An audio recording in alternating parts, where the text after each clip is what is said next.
Você começa falando do caso de Pirassununga lá, né? Uhum. Esse caso representa para você?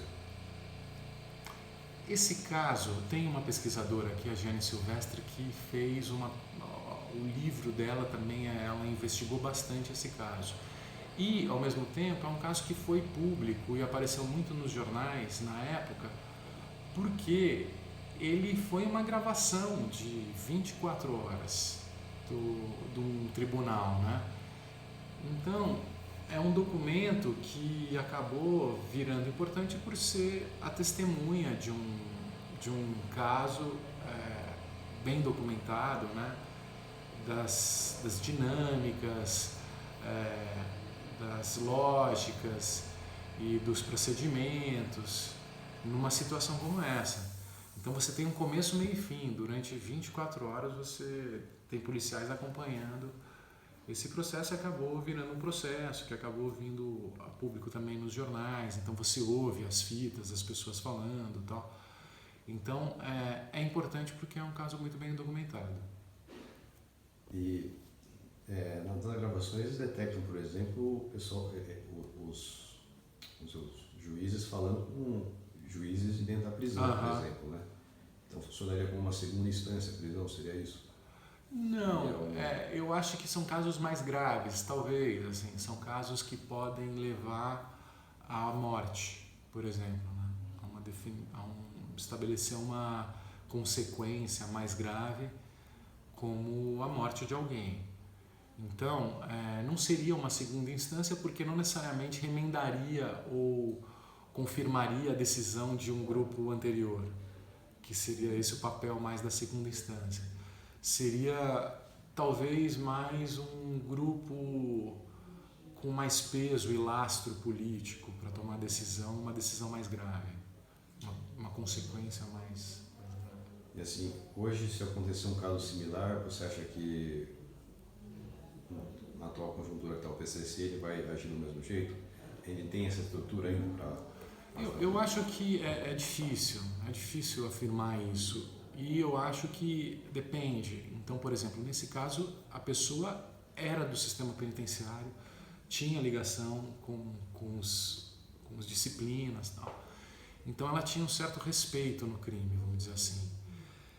E eu acho que o PCC tem esse lado, que o próprio Gabriel Feltran escreveu um livro que chama Irmãos, que ele usa o conceito e a metáfora da maçonaria, e eu acho que tem esse lado de maçom. Então, assim, você é do PCC, você está protegido.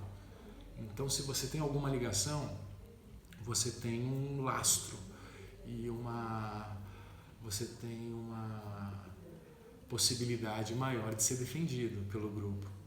Se você é um cara um qualquer, primeiro que você não vai ter nem necessariamente a iniciativa de pedir a mediação do debate, porque você já está quase ultrapassando um limite aí que é um limite complicado.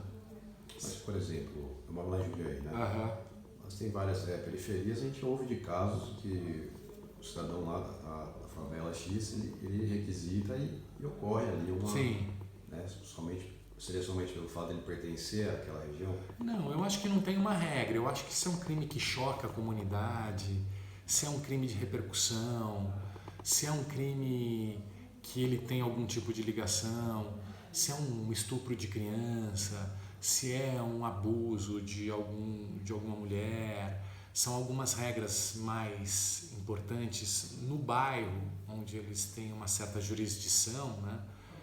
Aí, inevitavelmente, acaba chegando a eles. Eu acho que isso também acontece, né? Eu acho que não tem uma regra. Então, você está me contando uma dinâmica de uma quebrada que você conhece. Ótimo. Não todas vão ser dessa forma. Então, é um pouco o que as etnografias, a própria Karina Biondi escreve bastante sobre isso. Eu acho que o trabalho dela é muito nesse sentido. Ela fala, olha, aconteceram algumas coisas na quebrada que eu acompanhava que não houve nenhuma consequência. O tribunal começou e não acabou, não teve nenhuma decisão. Houve questões relacionadas à morte de policial em 2012, a minha quebrada nem estava sabendo, a quebrada que eu estava acompanhando.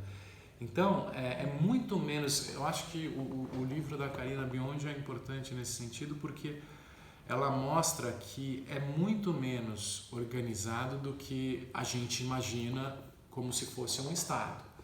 A coisa funciona de alguma forma, mas não é um relógio. Foi o que eu senti mesmo. Né? Cheguei a ver também isso. Cheguei a ler o Proibido Roubar na Quebrada. Ah, é? Sim, sim.